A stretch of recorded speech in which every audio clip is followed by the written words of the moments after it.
We live in the San Francisco Bay Area!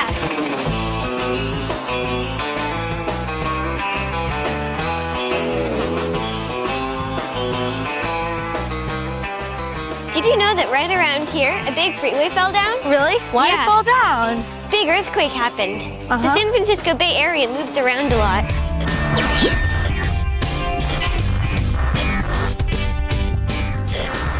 The earth shakes when an earthquake happens, even a small one. Earthquakes happen all over the world, but in the US, California is known for its earthquakes.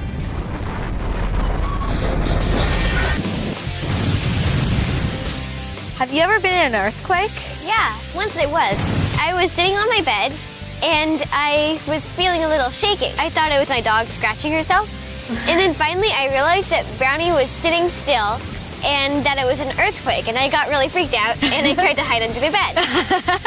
One time I was asleep and then I woke up and I felt the earthquake and I'm just like, oh, it's an earthquake. If it had been bigger, I'd probably have like screamed and rolled under the bed, but it wasn't that big.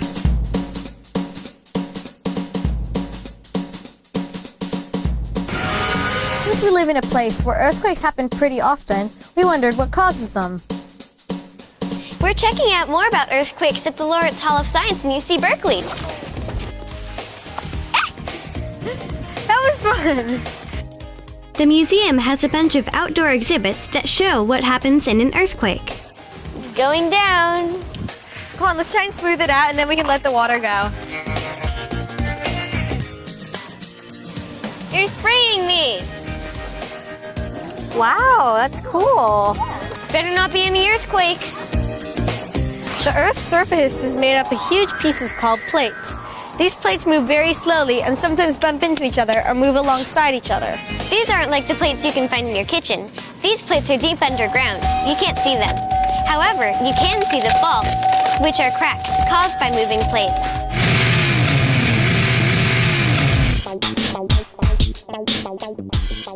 Faults are located above where the different plates of the Earth meet. The city of San Francisco sits over 2 different plates. And at the museum, you can stand on a model of the plates. Hey, one of my feet is moving one way and the other's moving another way. Fault creep is the gradual movement of the Earth on 2 sides of a fault. So strike slip is when the 2 sides of a fault move past each other like this. Yep. Earthquakes happen when the plates get stuck and shift all at once. Hey, look! The Lawrence Hall of Science is right here next to the Hayward Fault. And look! San Francisco's right here near the San Andreas Fault. Yeah. This museum model only moves a few inches, but I wonder how much the Earth actually moves in a real earthquake.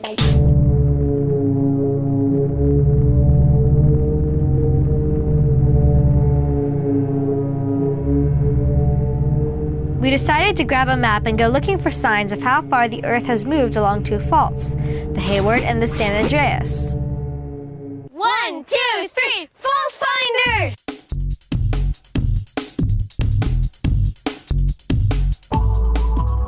Wow, look at this! There's a hole in the wall at the California Memorial Stadium. Yeah, you can see right to the ground. Do you think this happened quickly or slowly? I think it happened slowly because otherwise the stadium would have been knocked over. So I'm going to measure this hole right here. Okay. It is just about 13 inches. We used a tape measure to figure out how far the stadium has moved and wrote it in our journal. That's a large hole. Yeah, I'd say. I wonder how long it's been moving. Yeah. Hey, Nisha, look at this. This sidewalk has moved 8 inches. Wow. The whole road got cracked also because of the Hayward Fault. You can see that a fault creep has happened here because the sidewalk has actually split into 2 parts and moved. Right now we're at the Montclair Fire Station. Yeah, this place is so damaged because of the fault creep. It had to close up. Yeah.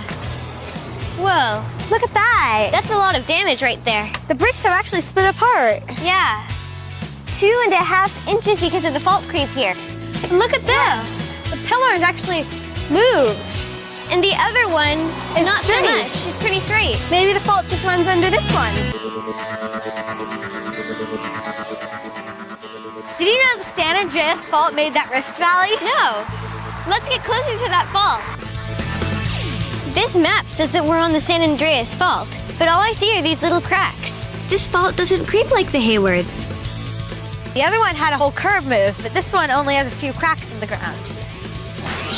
I think it's amazing how all of the changes we see on the surface of the Earth actually come from stuff happening way below. Yeah, people always think about being on solid ground, but the ground around them isn't always so solid. I was really surprised to see the difference between the two faults. I know. We saw lots of evidence of the Hayward Fault moving, but not of the San Andreas. All the locations along the Hayward Fault show evidence that the two sides of the fault slide past each other. That's called a strike slip, right? Yeah. On all of the sites we visited along the Hayward, they all moved 7 to 8 inches on average. Scientists have figured out that the Hayward Fault only moves about 1/4 of an inch each year. So that means the change we measured took about 30 or 40 years. But we didn't find evidence like that on the San Andreas. There was fault line, but not fault creep. However, there have been bigger earthquakes lately on the San Andreas, and not the Hayward.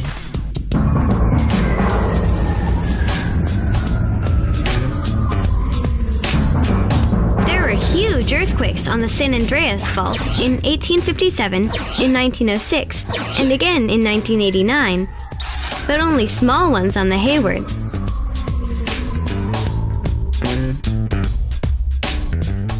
We used the internet to look for information about how the San Andreas and Hayward faults compare below ground. We discovered that the rock below the surface is harder in some places and softer in others. The second thing we discovered is that where the rock is softer, the pressure might not build up as much, so the fault may move more slowly, like on the Hayward. So, now I have even more questions. Why hasn't there been an earthquake on the Hayward Fault for so long? And why has there been on the San Andreas? Yeah, and why is there sometimes earthquake damage miles away from a fault line? Let's go back and find out more. Yeah.